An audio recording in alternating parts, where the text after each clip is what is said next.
Hello friends, இப்போ 16 வகை செல்வங்கள் என்னென்னன்றதை நம்ம தமிழில், ஹிந்தியில், இங்கிலீஷில் பார்ப்போம். இப்போ நம்ம 16 பெற்று பெருவாழ்வு வாழ்க அப்படின்னு வாழ்த்துவாங்கள்ல, அப்போ அந்த 16 என்னென்னன்றதை இப்போ பார்ப்போம். அழகு, சுந்தர், பியூட்டிஃபுல், சுந்தர் பியூட்டிஃபுல். அழகு அப்படின்னா சுந்தர். அறிவு அப்படின்னா ஞான் அப்படின்னா நாலேஜ், நல்ல அறிவு, நாலேஜ். இளமை யுவா, யூத்தாக இருக்கிறது, இளமையாக இருக்கணும். பொறுமை, சகிப்புத்தன்மை. சகன்சீலதா அப்படின்னா பொறுமையாக இருக்கிறது, சகிப்புத்தன்மையாக இருக்கிறது. துணிவு, தைரியம், வீரம்.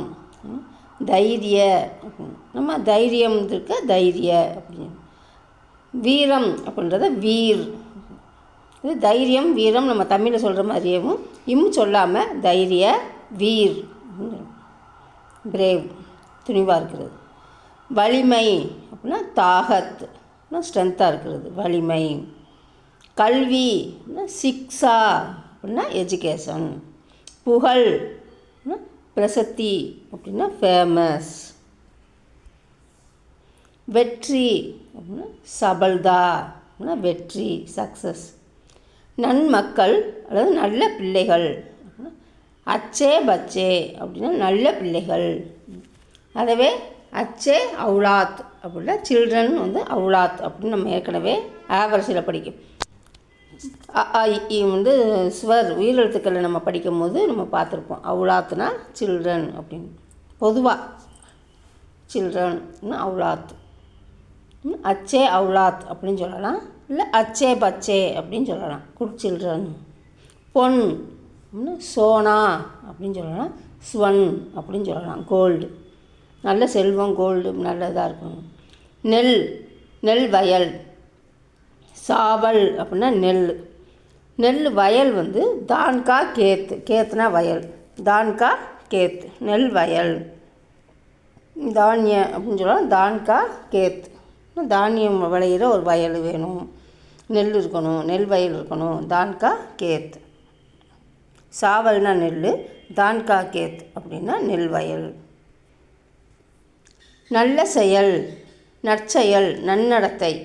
அது அச்சாக்காம் உத்தம் காரிய அப்படின்னா நல்ல செயல், நற்செயல்.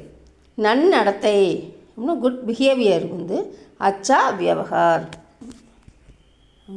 நல்ல நடத்தை. நுகர்தல் அனுபவிக்கிறது, நுகர்தல் அனுபவிக்கிறது உபபோக் அப்படின்னா அனுபவிக்கிறது, என்ஜாய்மெண்ட்டாக இருக்கிறது, நுகர்தல். நோயின்மை, ரோக்கா அபாவ் அப்படின்னா நோயே இல்லாமல் இருக்கிறது. ரோக்னா நோய், கா அபாவ்னா இல்லாமல் இருக்கிறது, டிசீஸு இல்லாமல் இருக்கிறது அப்படின்னா ரோக்கா அபாவ். வாழ்நாள், நீண்ட ஆயுள். இப்போ வாழ்நாள் அப்படின்னா ஜீவன் பர் அப்படின்னு சொல்லலாம். அதாவது வாழ்நாள், வாழ்நாள் முழுவதும் எந்த நோய் இல்லாமல் இது எல்லாமே இருக்கிறது, நீண்ட இது வாழ்நாள் முழுவதும்ன்றது ஜீவன் பர். ஆஜீவன் அப்படின்னாலும் வாழ்நாள் முழுவதும். நீண்ட ஆயுள் அப்படின்னா தீர்க்காயு, நம்ம தீர்க்காயுசாக இருக்கணும் தான் நம்ம தமிழ்லேயும் சொல்லுவோம்.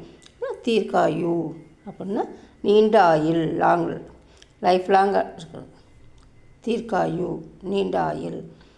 ஜீவன் பர்னா வாழ்நாள் முழுவதும், வாழ்க்கை முழுவதும். ஆஜீவன் அப்படின்னாலும் வாழ்நாள் தான். நீண்ட ஆயுள்னா தீர்க்காயு, long life. Okay friends, next வீடியோவில் மீட் பண்ணலாம். தேங்க்யூ, பாய், தேங்க்யூ ஃபார் வாட்சிங்.